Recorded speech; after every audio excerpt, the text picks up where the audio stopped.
Shinemiken Achipajcayotzin, vive como el agua transparente, impecable y honorable, ¿no?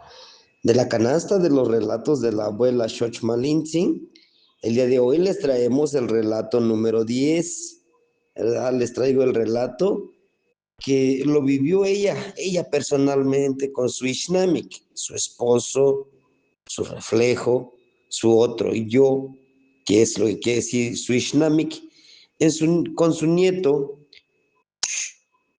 Xococoyotzin, el nieto Coyotito Travieso, vivieron una mañana, ¿verdad? Vivieron una mañana de Yanquic Shiwik, de una mañana de Año Nuevo, un 13